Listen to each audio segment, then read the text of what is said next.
Dahil nilagyan nga lang ng asin yung butas sa tabing dagat at meron palang ganyang klase ng nilalang na lumalabas. Grabe, at akala ko nga ay basta butas lang at ayan o, humahaba pa nga siya. At isa din nga sa gumawa ng ganito ay si Tito Ka Dreamer. Kaya naman ngayong araw na ito, dahil gusto ko siyang subukan, ay naghanap ako ng pinakamalapit na ilog dito sa amin. Dahil sa ilog nga ako nakakakita ng ganoong klase ng butas. So ayan mga kakulit, at ngayon nga ay nandito ulit ako sa ilog malapit sa amin. At ngayon nga ay dito ko susubukan yung napanood ko na yun sa TikTok na talaga namang sobra akong napapamangha. So ngayon, isa nga pala sa gumawa nun ay si Tito Ka Dreamer. Siya naman ngayon ay ako naman ang gagawa. At ngayon ay hindi ko nga alam kung ano nga yung mga lumalabas na yun sa mga butas-butas na yun, na maraming paa na parang ulahipad pero kinakain daw siya. At sobrang napakasarap nga daw nun mga kakulit, at pwede mo nga daw siyang kainin kahit hilaw. Kaya naman ngayon ay hahanap tayo mga kakulit ng mga ganoong butas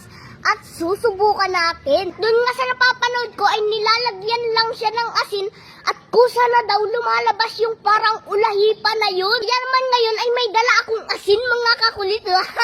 Kaya naman ngayon, tara na mga kakulit, let's go! Ayan mga kakulit, at magtitingin nga tayo ng mga butas-butas dito. Ay, may mga butas-butas nga mga kakulit. O, ayan o. Tingnan natin dito, baka mas madami. Yan. Ay, ito nga o. Parang siyang mga butas ng kakangin o. Wow. Yan mga kakulit o, ang daming butas. Tapos parang ang daming lumalabas na kaagad. Yun o. So, ayan mga kakulit, at may dalawa nga ditong malaking butas yan o. Ano kaya naman yan? At ngayon nga ay susubukan na natin yun. At hindi ko nga alam kung ano nga ba tawag doon sa lumalabas na yun. Yan mga kakulit, susubukan na natin. May lalabas kaya? Yan. La, ba't parang walang lumalabas? La. Wait lang mga kakulit, isa pa. Baka medyo madami dapat yung kasi. Yan. Lagyan na natin. Yan. May lalabas ba? So, yan mga kakulit, itong maraming butas na to, lalagyan natin ng asin. Titingnan natin kung may lalabas nga ba. Yan. Yan. May lalabas kaya? Tingnan natin mamaya. Yan. Ito pang isa. Yan.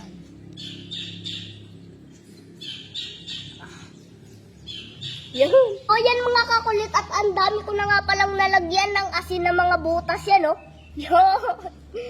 At ngayon nga mga kakulit ay maghihintay lang tayo ng kaunting minuto lang. Alam mga kakulit, parang walang lumalabas, ang tagal na natin dito. Yan, no? Kanina pa kami dito naghihintay kasi walang lumalabas. So ayan mga kakulit, at susubukan natin hukayin. Baka nasa kailaliman lang. Dahil wala nga siyang lumalabas. So ngayon nung hukayin na natin, huliin ko na. Yan.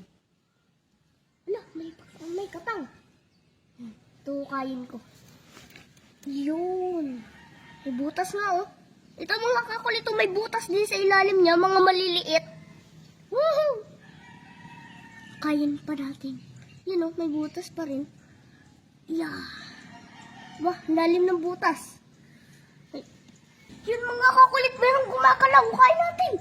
Hala. Meron na. Pero ba't, ano? Yeah, hukayin lang natin ang hukayin. Baka lumabas. Yeah. Yun, ano, nawala. May gumagalaw na kanina. So, ito at ibang butas naman mga kakulit ang aking huhukayin. Ito naman. Yan. May asin pa siyang hanggang loob na lagyan. Yeah. Ayun, ayun. Wala, may nagalaw. Wala mga kakulit. Ay, nawala na yung butas. Yung takpan. Yun. Yan, wala. May nagalaw mga kakulit kanina. Kaso ang lalim niya. Yeah. Yeah. Wala na. Nasaan na yun? May gumagalaw kanina mga kakulit. Ayan mga kakulit, ito. Hukayin natin. Yan. Ayun, may butas pa nga. Nalagyan pa. Yun. Yun. May butas pa nga. Yeah. So, ayan mga kakulit at susubukan naman natin dito sa mga malalambot na butas. Ay, ang dulas. Lambot ng, putik. Yan. Ito. Ito, kain ko. Yeah. Tatabunan naman yung butas. Ay! La! La! Grabe mga kakulit, totoo nga. May gumagalaw. Kaso, parang sumusuot sa ilalim. Ano? Parang pa. Yun. Ang butas. Meron kaya dito, mga kakulit? Yeah. Meron kaya dito? Tignan ka. Yun o, lalim ng butas. Baka dito mga kakulit tumutuloy yun. Pag malalim na yung butas, malaki na yung hinuhukay nila. Ay, may katang, may katang. May katang. Nalula. May katang mga kakulit, may katang. Maliit. Maliit nga lang. So, ayan mga kakulit at wala nga tayong nakuha. Pero may katang na mga maliliit dito sa butas na to. Ayan o. Bumagalaw. Ang liit.